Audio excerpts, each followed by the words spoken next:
अस्सलाम वालेकुम। लास्ट के हमने वीडियो में सी प्रोग्राम का बेसिक स्ट्रक्चर डिस्कस किया था। आई होप आप सबको सी प्रोग्राम का बेसिक स्ट्रक्चर क्लियर होगा। फर्स्ट स्टेटमेंट क्या होती है, second, third and so on, सारी स्टेटमेंट अच्छे से क्लियर होंगी। आज के इस वीडियो में हम डिस्कस करने वाले हैं कि सी प्रोग्राम में हमारे पास किस किस्म के एरर्स आ सकते हैं और हम उस एरर्स को सॉल्व क्या करते हैं, और सी प्रोग्राम्स में या सी प्रोग्रामिंग लैंग्वेज में उस एरर्स को हम क्या कहते हैं। ये हमारा आज का टॉपिक है। इस वीडियो में हम इसको डिटेल में डिस्कस करेंगे। स्टार्ट करते हैं। Errors and types. हम लोग जब सी की प्रोग्रामिंग करते हैं या कोई भी प्रोग्राम लिखते हैं तो उस प्रोग्राम में हमारे पास डिफरेंट टाइप्स के एरर्स आते हैं। वो एरर्स कौन कौन से डिस्कस करते हैं। सबसे पहले हम पॉइंट देखेंगे कि बग एंड डीबगिंग क्या होता है। सबसे पहला इस वीडियो का हमारा पॉइंट है, that is bug and debugging. Bug and debugging. Bug का मतलब होता है एरर। प्रोग्रामिंग लैंग्वेज में एरर को हम लोग बग कहते हैं। साइंटिस्ट ने जब स्टार्टिंग में कंप्यूटर्स बनाए थे तो कंप्यूटर में एक प्रॉब्लम आ गया था, इशू आ गया था। उस इशू को रिजॉल्व करने की उन्होंने बहुत कोशिश की थी, लेकिन वो उसे रिजॉल्व कर नहीं पा रहे थे। बाद में जब सिस्टम को ओपन किया गया तो उस सिस्टम के अंदर कुछ छोटा सा एक कीड़ा टाइप फंसा हुआ था। एक बग था। बग को बायो लैंग्वेज कुछ कीड़े होते हैं, उनके नेम्स होते हैं। तो उस बग को जब वहाँ से निकाला गया तो उस कंप्यूटर सिस्टम का इशू रिजॉल्व हो गया। वहाँ से फिर कंप्यूटर सिस्टम में या प्रोग्रामिंग लैंग्वेज में एरर्स को बग का नाम दे दिया गया। तो बग कहते हैं एरर्स को। एंड डीबगिंग, डीबगिंग कहते हैं एरर्स को रिमूव करना, एरर्स को रिजॉल्व करना, एरर्स को फाइंड आउट करके देन उसको रिजॉल्व करना। इस प्रोसेस को हम कहते हैं debugging. Debugging means the process of removing the errors from the C program is known as debugging. हमारे पास बगिंग होता है एरर्स को रिमूव करना, और बग होता है एरर्स।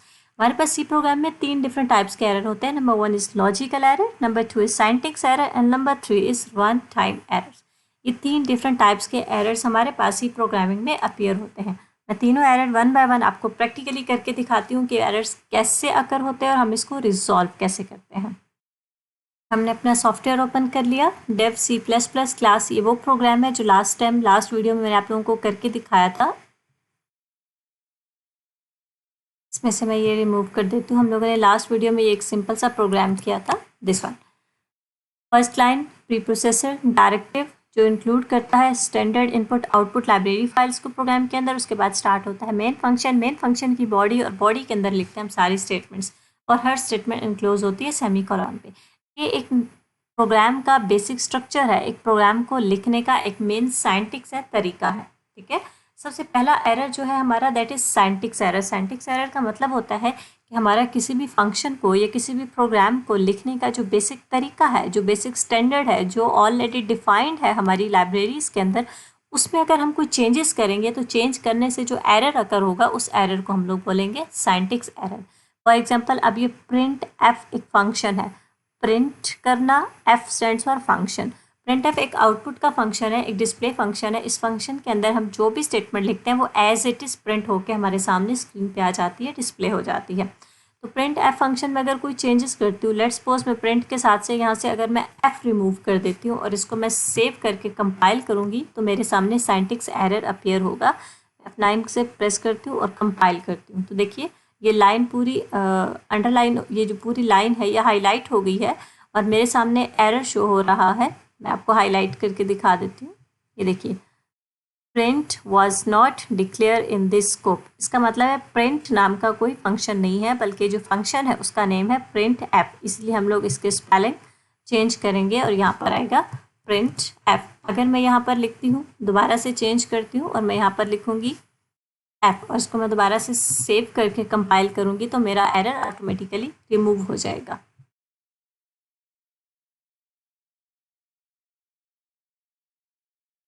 अब दोबारा से जब मैंने प्रिंट एफ की स्पेलिंग चेंज की तो यहाँ पर देखिए लिखा हुआ आ रहा है एरर्स इक्वल टू 0, मीन्स अब इसमें कोई एरर नहीं है। तो जब हम लोग किसी भी फंक्शन को, एक प्रोग्राम का जो मेन साइंटिक्स है उसको लिखने में कोई मिस्टेक करेंगे तो हमारे पास जो एरर अपीयर होगा उस एरर को हम लोग बोलेंगे साइंटिक्स एरर। फॉर एग्जाम्पल, अगर मैं यहाँ से सेमी कॉलन को मिस कर देती हूँ या मेन के स्पेलिंग मिस कर देती हूँ, या मैं इस लाइब्रेरी फाइल्स को यहाँ से हटा दूँ या इसके स्पेलिंग्स में मिस्टेक कर दूँ, प्रिंट एफ को अगर मैं अपर केस लेटर्स में लिख दूँ या मैं इन ब्रैकेट्स को मिस कर दूं या मैं किसी भी तरह का साइंटिक्स चेंज करूंगी तो मेरे सामने जो एरर अपीयर होगा उसको मैं बोलूँगी साइंटिक्स एरर। सिंटैक्स एरर एक ऐसा एरर होता है जिसको कंपाइलर फौरन डिटेक्ट करके हमारे सामने हाईलाइट कर देता है कि आपके सिंटैक्स में ये प्रॉब्लम है, इसलिए हमारा प्रोग्राम कंपाइल ही नहीं होता, वहाँ पे हमारी कंपाइलेशन स्टॉप हो जाती है। सेकेंड एरर होता है हमारे पास लॉजिकल एरर। लॉजिकल एरर का मतलब होता है कि हम अपने प्रोग्राम में अगर किसी लॉजिक में मिस्टेक करते हैं। लेट्स सपोज यहाँ पर मैं 2 वेरिएबल ले लेती हूँ, इंट एक्स, इसको मैं वैल्यू असाइन कर देती हूँ 3, और मैं दूसरा वेरिएबल ले लेती हूँ दैट इज वाई, और इसको मैं वैल्यू असाइन कर देती हूँ 6। मैंने 2 वेरिएबल ले लिया। अब मेरा टास्क ये है कि मैंने इनको ऐड करना है। मैंने ऐड नाम का एक वेरिएबल लिया और इनको मैं ऐड करती हूँ is equal to x plus y. अब मेरा टास्क है कि मुझे इन दोनों को ऐड करना है x प्लस वाई। अगर मैं इन दोनों को ऐड करूँगी तो 6 + 3 जो मेरा रिजल्ट है वो 9 आना चाहिए मस्ट। अगर मेरे सामने 9 रिजल्ट आता है इट मीन्स कि मेरे प्रोग्राम की लॉजिक बिल्कुल ठीक है। मैं अगर इसको यहाँ पर प्रिंट करना चाहूँ तो प्रिंट भी कर दूँगी, यहाँ पर लिख लूँगी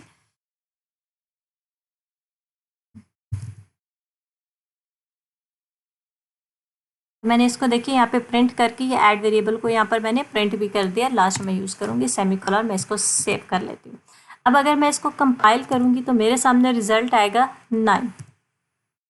देखिए मेरे सामने रिजल्ट आया है 9, यहाँ पे 9 लिखा हुआ आ रहा है क्योंकि मेरा जो टास्क था वो एडिशन का टास्क था। अगर मैं यहाँ पर गलती से प्लस की जगह मैं मल्टीप्लाई डाल देती हूँ गलती से, या मैं गलती से यहाँ पर माइनस लिख देती हूँ, तो इट मीन्स कि मैंने अपनी लॉजिक में मिस्टेक कर दी। अब कंपाइलर कोई एरर फाइंड नहीं करेगा, कंपाइलर हमें नहीं बताएगा कि इसमें कोई एरर है, लेकिन हमारी लॉजिक गलत होने की वजह से हमारे रिजल्ट में, हमारे आउटपुट में मिस्टेक आ जाएगी, हमारा आउटपुट गलत हो जाएगा। तो इस टाइप के एरर्स को हम कहते हैं लॉजिकल एरर, जिससे हमारी लॉजिक में मिस्टेक आ जाए।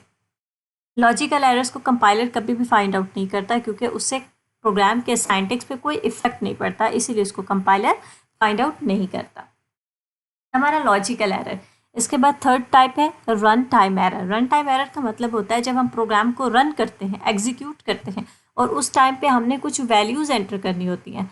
फॉर एग्जाम्पल मैंने यहाँ पे एक्स और वाई को वैल्यूज़ दे दी, मैं इनको वैल्यूज़ नहीं देती यहाँ पे, और मैं ये वैल्यूज़ चाहती हूँ कि मैं यूज़र से लूँ कि रन टाइम पे एग्जीक्यूट करते वक्त मैं यूज़र से ये वैल्यूज़ एंटर करूँ। मैं यहाँ पे इसके लिए फंक्शन मैंने यहाँ पे एक फंक्शन लिख लिया scanf के नाम से, जिसका मतलब होता है कि रन टाइम पे प्रोग्राम को एग्जीक्यूट करते हुए मैं यूज़र से वैल्यूज़ लूँगी, मीन्स वैल्यूज़ खुद एंटर करूँगी। पहले मैंने यहाँ पे डिफ़ॉल्ट वैल्यूज़ दी थी एक्स और वाई को, उसके बाद अब मैं वैल्यूज़ यूज़र से लेना चाहती हूँ, एग्जीक्यूशन टाइम पे वैल्यूज़ खुद एंटर करना चाहती हूँ। तो अगर मैं इस प्रोग्राम को कंपाइल करके रन करूँगी, पहले मैं इसको सेव कर लेती हूँ, उसके बाद मैं इसको कंपाइल करूँगी, और कंपाइल करने के बाद मैं इसको रन करूँगी। देखिए अब यहाँ पे ब्लैंक स्क्रीन आ रही है कि यूज़र चाहता है कि मैं खुद वैल्यूज़ एंटर करूँ। मैं यहाँ पे 2 वैल्यूज़ एंटर कर देती हूँ, एक 4 और दूसरी 5। अब 4 और 5 इसका रिजल्ट आना चाहिए 4 + 5 9। मेरे पास 9 रिजल्ट आएगा यहाँ पे। ये देखिए अब ये जो वैल्यूज़ मैंने एंटर की हैं, ये वैल्यूज़ अगर मैं इस टाइम पर गलत एंटर करूँगी, मुझे चाहिए कोई और वैल्यू थी और मैंने गलती से कोई और वैल्यू एंटर कर दी, तो ये होगा मेरा रन टाइम एरर। इस टाइप का एरर को कहते हैं रन टाइम एरर। स्टूडेंट्स आपने कंफ्यूज नहीं होना, ये scanf क्या है, इंट क्या होता है, ये वेरिएबल्स क्या होते हैं, ये सारे मैं आपको नेक्स्ट वीडियोस में बहुत अच्छे से एक्सप्लेन करूँगी। इस वीडियो में आपने सिर्फ इतना समझना है कि एरर्स क्या होते हैं। अगर प्रोग्राम लिखने के सिंटैक्स में हम मिस्टेक करेंगे तो वो सिंटैक्स एरर होगा, अगर हम उसकी लॉजिक गलत लगाएंगे तो वो लॉजिकल एरर होगा, और अगर एग्जीक्यूशन टाइम पे हम वैल्यूज़ गलत एंटर करते हैं तो वो होगा हमारा रन टाइम एरर। अब हमने ये देखना है कि तीनों एरर्स में से सबसे ज़्यादा डिफ़िकल्ट एरर, इस वीडियो का हमारा लास्ट टॉपिक कि सबसे difficult error, the most difficult error कौन सा होता है। लॉजिकल, सिंटैक्स और रन टाइम, इन तीनों में से जो सबसे डिफ़िकल्ट एरर होता है that is logical error. Logical error difficult इसलिए होता है क्योंकि उसको कंपाइलर डिटेक्ट नहीं करता। अगर हमने एक प्रोग्राम है हमारे पास 100 to 200 स्टेटमेंट्स का, और हमने किसी भी जगह पर एक लॉजिक में गलती कर दी, कहीं पर गलती से प्लस की जगह माइनस लिख दिया, या कोई फार्मूला गलती से गलत लगा दिया, उसको कंपाइलर कभी भी डिटेक्ट नहीं करेगा, बल्कि वो हमें सारे प्रोग्राम को थ्रू आउट दे के खुद फाइंड आउट करना पड़ेगा, और उस एरर की वजह से हमारा आउटपुट भी गलत आएगा, रिजल्ट भी गलत आएगा, और हमारा बहुत ज़्यादा टाइम लगेगा कि हम पूरे प्रोग्राम को थ्रू आउट दोबारा से पढ़ें और उस एरर को फाइंड आउट करके रिसॉल्व करें। तो ये था हमारा आज का टॉपिक एरर्स और उसके टाइप्स। आई होप आप सबको बहुत अच्छे से क्लियर हो गया होगा क्लास। अगर किसी को भी किसी भी पॉइंट पे कुछ चीज़ समझ में ना आए तो प्लीज़ बताइएगा, मैं आपको दोबारा से एक्सप्लेन कर दूँगी। तब तक के लिए इजाज़त दीजिए, दुआ में याद रखिएगा। अल्लाह हाफिज़।